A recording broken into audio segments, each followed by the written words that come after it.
Welcome back to another episode of Falling Forward. I'm your host, Lance Rogers. I'm doing this one solo. I'm going to do a cigar review and talk about a project that I just released today. At midnight, my song Golden Hour went live. And so hopefully you'll check that out. Go over to Spotify, iTunes, DistroKid, wherever you get your music. It's going to be on YouTube. Take a listen. It's different than anything I've put out before. It's got more of an alternative kind of sound. It could be country, but it's also grunge. I've got some pedal steel in it, and I got electric lead guitar in there, so it's a very unique kind of sound. This cigar that I'm going to smoke today is one that I've had on the show before. It is the Perdomo 10-year anniversary Maduro. I love the champagne. I mean, the champagne version of this cigar is my favorite, probably cigar of all time. At least as of up to this date. Let's talk a little bit about the song Golden Hour. I wrote that. Actually, I need to update you on a couple things. I moved. I'm no longer in Berea. I'm in Harrodsburg, Kentucky. Got engaged to Wendy Dale Battles, and we moved in together. I moved into her house in Harrodsburg. Just getting settled in. Finally got everything moved over. Got the truck next to the garage, underneath these beautiful pine trees. You can see there's farmland behind us, and just really enjoying everything that's happened. Golden Hour was written in my old house in Berea on Adams Street on my front porch one morning.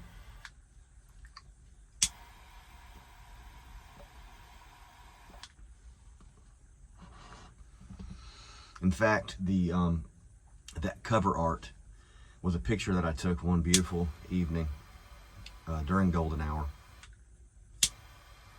and decided to make it the cover art.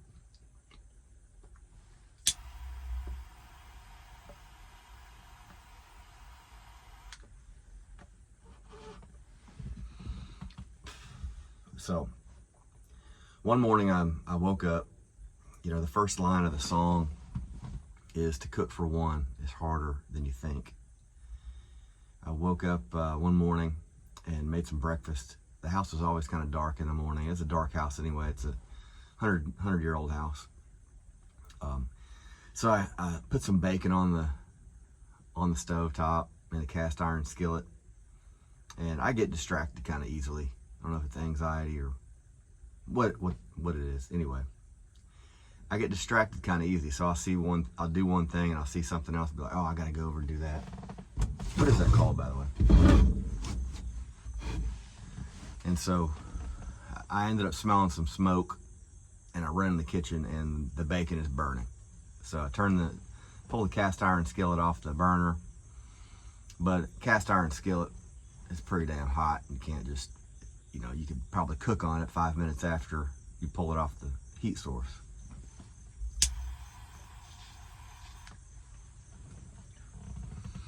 So I open the kitchen window, let the smoke out, and decide that I'm gonna eat that bacon anyway.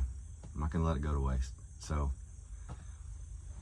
make my coffee, go outside. I'd made some biscuits, so I had these little burnt bacon biscuits on the front porch. And it was that golden hour in the morning. You get that kind of sunrise. It's a twilight feeling, but it's early in the morning. And I sit down and I was starting to eat my food, and I was thinking how hard it was just to cook for one person, because you end up having to, everything you buy at the store is pretty much geared for cooking for more than one person. And so there's very little single serve things unless you get like a pre-prepped, processed kind of microwavable meal. And I'd had my share of those in the past years.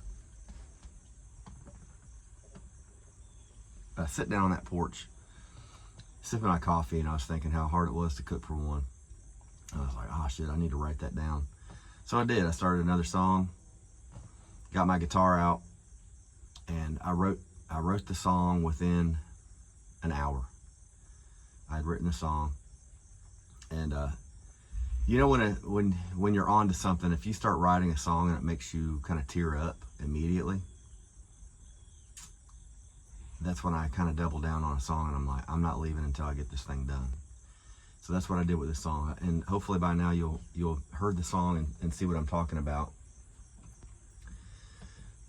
There's other lines in there that kind of refer to things that happened in my life, and I won't go into too much detail, but I will tell you that the symbols in there reflect rapid change.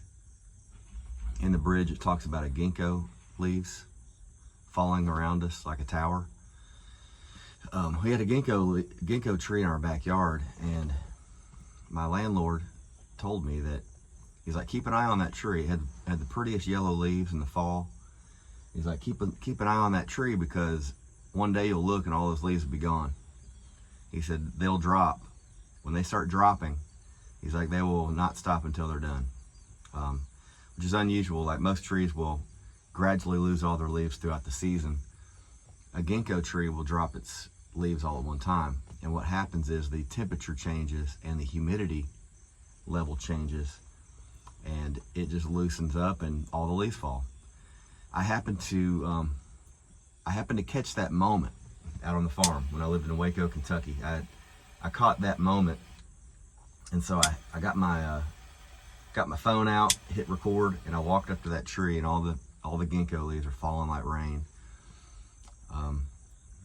And that time period in my life was a very transitional for me. I mean, if you're a fan of the show at all, you'll understand what I'm talking about. And I love my ex-wife. I mean, we still have a good relationship. We got great kids. We co-parent well. She's a great human being. And we had decided to go our separate ways. That's kind of a difficult process to go through. It still is, but that's the way things go. Early on, when we had our firstborn son, Connor, I was in college, and I was going to college for architecture, and somebody runs in the classroom and says, one of the twin towers just got hit by a plane. And so immediately I'm thinking, well, probably like a Cessna, maybe a small jet, lost control and maybe hit it. And then they come in there in the class, and they said, no, it was a big plane, and it's on fire. And so we all kind of go out in the lobby where there's a TV, and we're standing around like, oh shit, this is terrible. I'm thinking about the firemen that are having to go up there. I'm thinking about the people in the building that are trapped. I'm thinking about the people that died on the plane. Just all these things. We're all talking about it. We're all worried. Then we go back into the classroom and sit down. And shortly after that, somebody runs in the classroom again and says, man, there was another plane that hit the second tower. And by that point, we all jump up. We know that it's a much different thing that happened in New York City that day. My first instinct was, this is going to cause another war. And it hasn't stopped since, has it? It happened real quick with that tower falling, just like those ginkgo leaves. It happened very rapidly. Everything changed overnight. It can be like that with relationships, and sometimes it takes a while to fall, but sometimes it happens real quick. That's what this song's about. The Golden Hour is a song that means a lot to me. It sounds different. It was produced by Zach McCord out in West Virginia. Zach McCord's worked with Charles Wesley Godwin, numerous other artists that he has kind of curated in a way. He had reached out to me when I first put my first album out. He had reached out to me and said he wanted to work with me someday, and we finally got to that point, and this is it. I'm going to be going back in the studio. Golden Hour is my lead-off single for the EP. I'm going back in the studio to finish this thing up.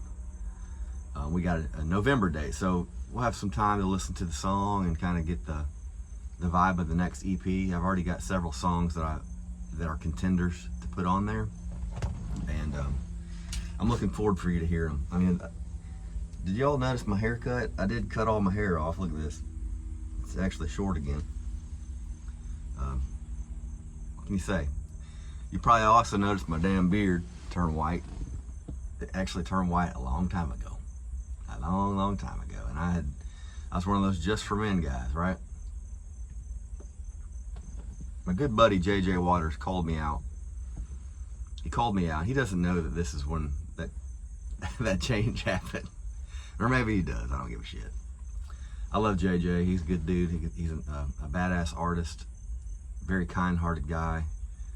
He's got a grit to him.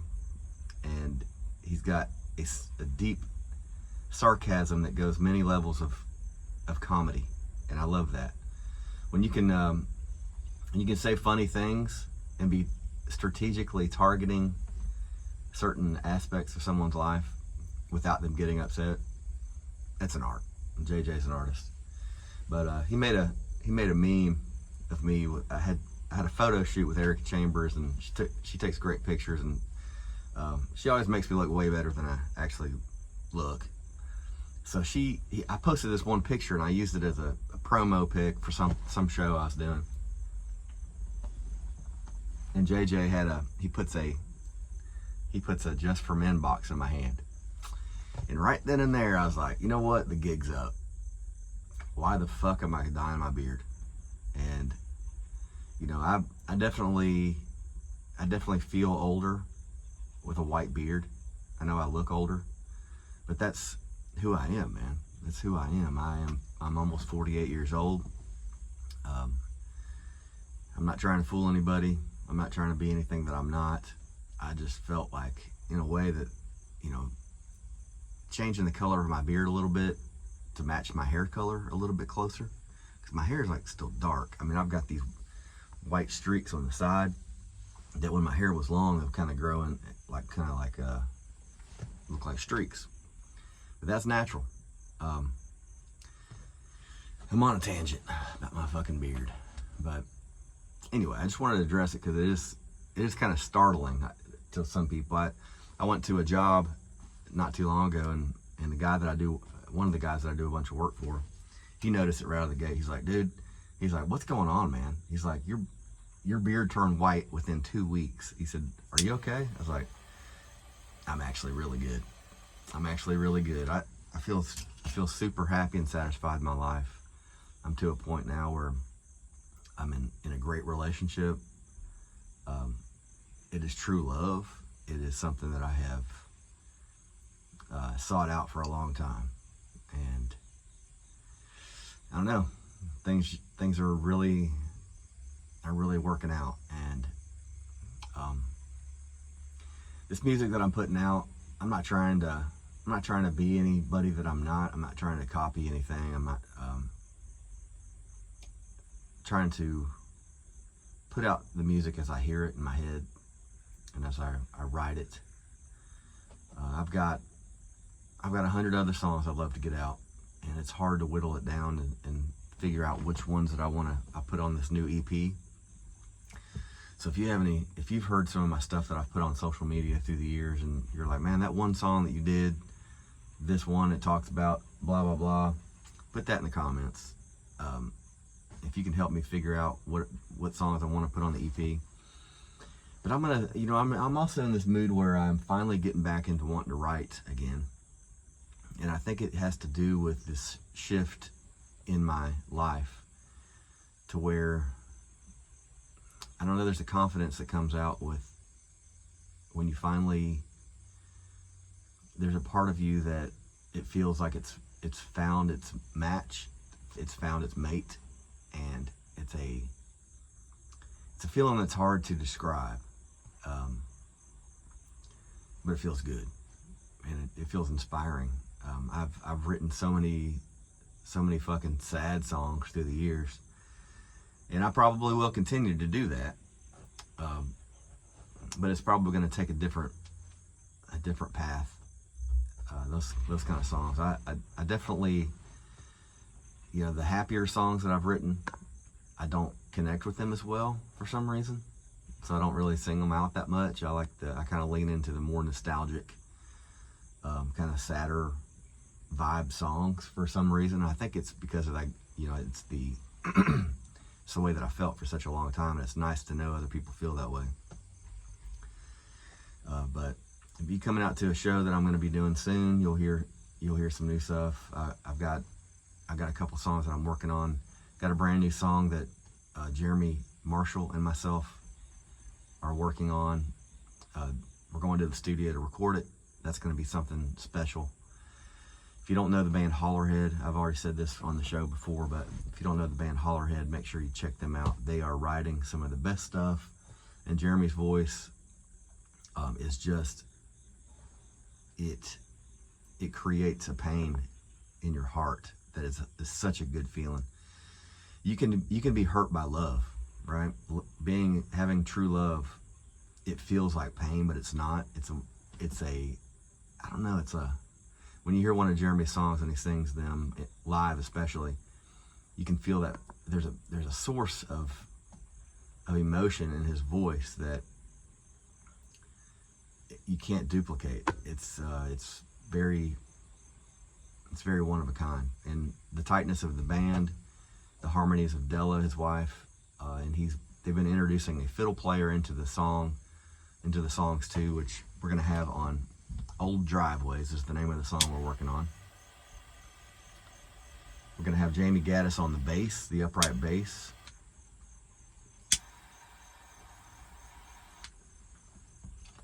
So stay tuned for that. Doing a little video project with that too. I'm very intrigued by that. So we'll see how that turns out. Let's talk a little bit about this cigar. This 10-year anniversary Perdomo Maduro. It's a bad thing about cinematic. Can't focus. This cigar is for a Maduro, it's very mild to me. It's got that classic cigar smell that I love. You know, you can smell this one from a distance and be like, oh, that guy's smoking a good cigar over there. You can tell when people are smoking like a Swisher or something like that, something that just factory made.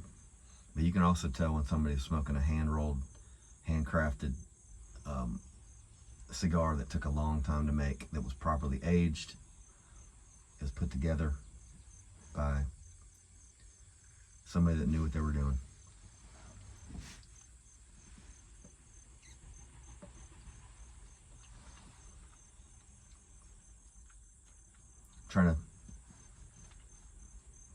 With this particular cigar, what I'm gonna try to figure out what I'm tasting.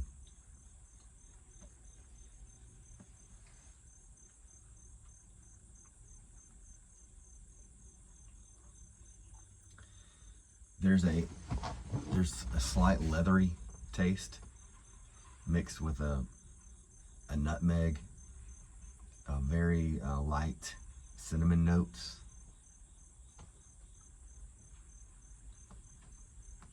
This is the kind of cigar that would be good with a, kind of a sweeter side, a sweeter noted rum, like a dark rum. Make sure you smoke, if you're smoking a cigar, make sure you're smoking a Perdomo. There's a lot of other great ones that I've had on the show, but this is one that I almost every time I'm satisfied with it.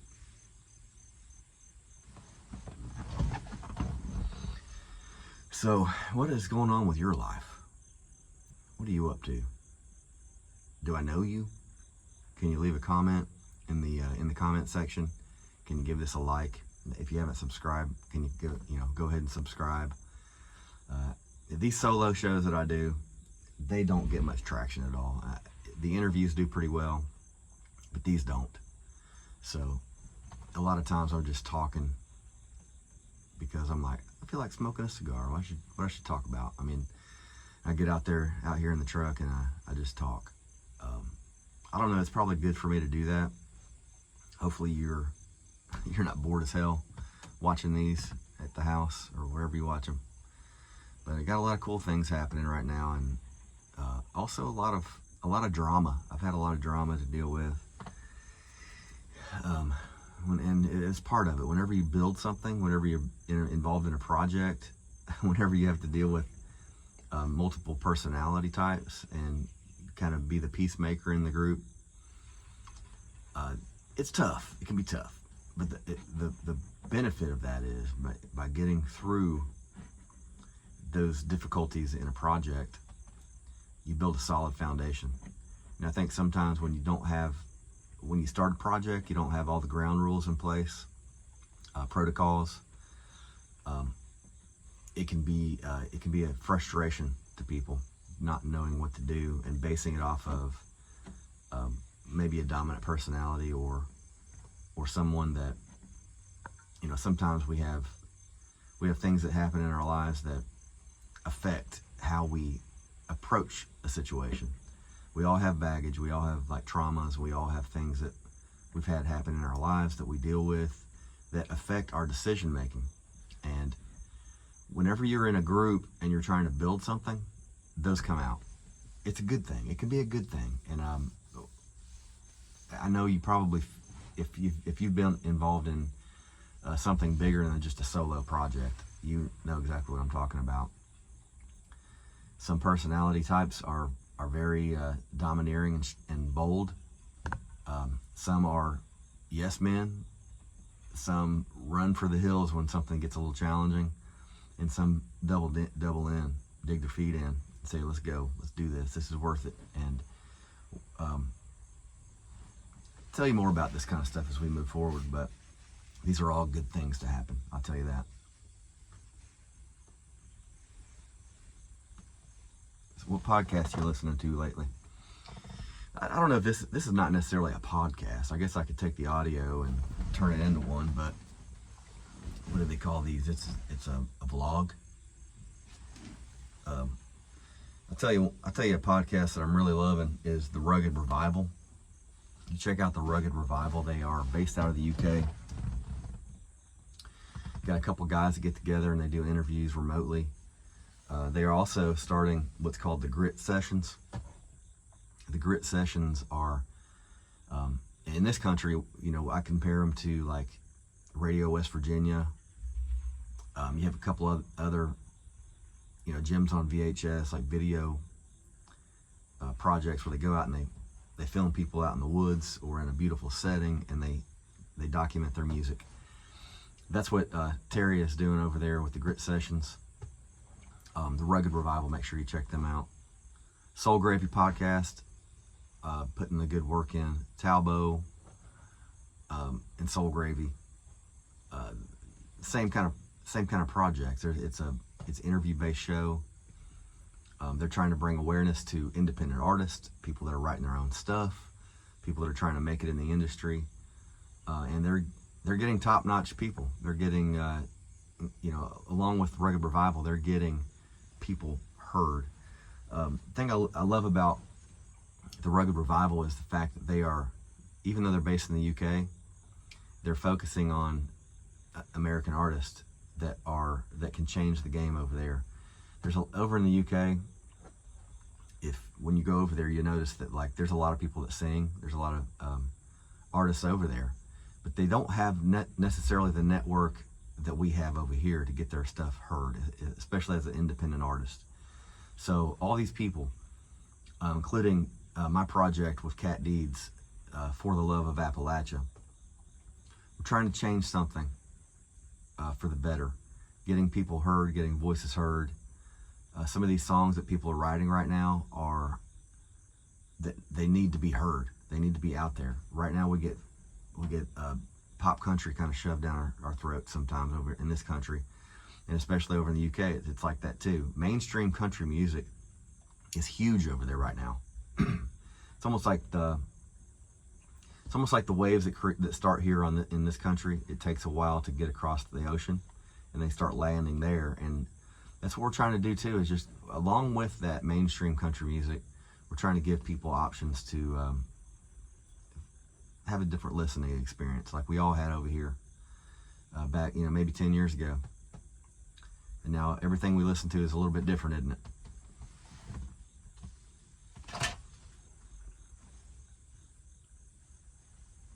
Well, I hope if you stayed this long, it's so weird having short hair, man.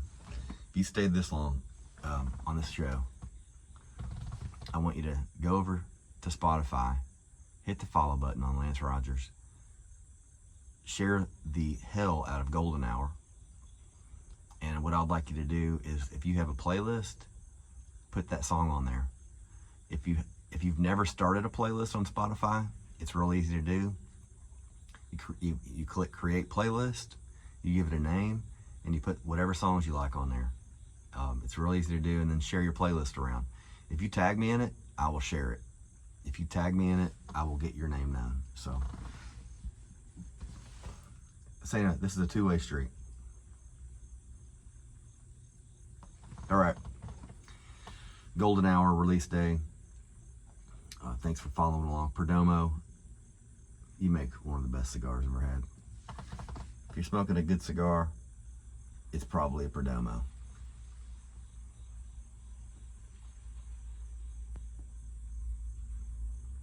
See you next time on Falling Forward.